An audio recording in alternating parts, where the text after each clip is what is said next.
काय पाहताय? या कधीही न संपणाऱ्या जगात सर्व काही थांबू शकते, परंतु वेळ कधीही थांबत नाही। वेळ फुकट आहे, पण तुम्ही वेळेची किंमत कधी समजूनच घेतली नाही। तुम्हाला वेळेची किंमत माहीत नसल्यामुळे तुम्ही तो योग्य पद्धतीने वापरत नाही आणि एकदा गमावलेली वेळ परत कधीही मिळू शकत नाही। त्यामुळे जर तुम्ही हा व्हिडिओ पाहत असाल तर मी खात्री देतो की या व्हिडिओमधून तुम्हाला वेळेचे महत्त्व लक्षात येईल। मित्रांनो, पैसा आणि वेळ दोघांचे मूल्य समान आहे, परंतु दोघांना आपण समान महत्त्व देतो का? जेव्हा पैशाच्या मूल्याचा प्रश्न येतो तेव्हा ते आपण खूप विचारपूर्वक खर्च करतो। बरेच लोक दैनंदिन जीवनात केलेला खर्च लिहून ठेवतात। अर्थातच ही खूप चांगली सवय आहे। पैशाप्रमाणे वेळेसाठी पण आपण एवढे जागरूक आहोत का? बहुतांश लोकांचं उत्तर असेल नाही, कारण आज आपल्याकडे खूप वेळ आहे। उद्याचा दिवस आहे, येणारा आठवडा आहे, येणारा महिना आहे, येणारं वर्ष आहे, पूर्ण आयुष्य आहे।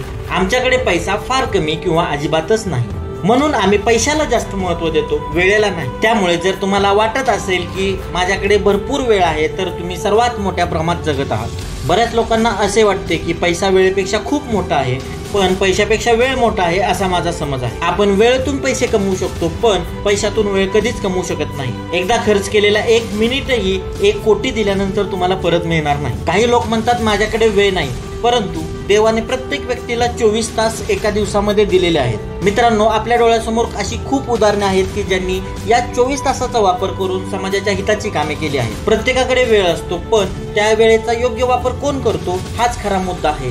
हेच तुम्हाला महान बनवते। मार्क झुकरबर्ग वेळ वाचवण्यासाठी रोज एकच टी शर्ट घालतो। इलॉन मस्क वर्षातील 365 दिवस काम करतात आणि काही दिवस कामावरून सुट्टी घेत नाहीत।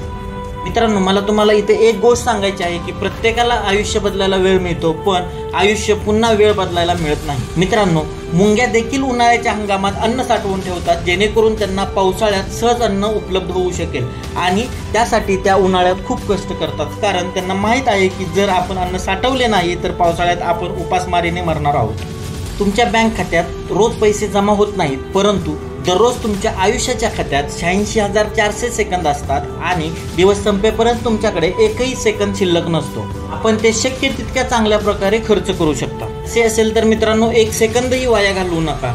सकाळी उठल्याबरोबर तुमच्या आयुष्याचं खातं सुरू होईल।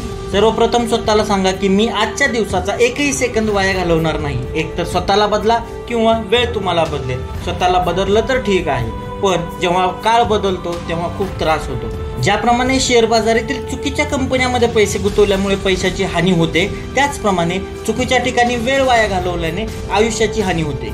म्हणून मित्रांनो, शेवटी एवढंच सांगेल की वेळ निघून गेली म्हणत पश्चाताप करण्यापेक्षा उरलेल्या वेळेत असे पराक्रम करा की सर्वांनी तुमचा सन्मान केला पाहिजे।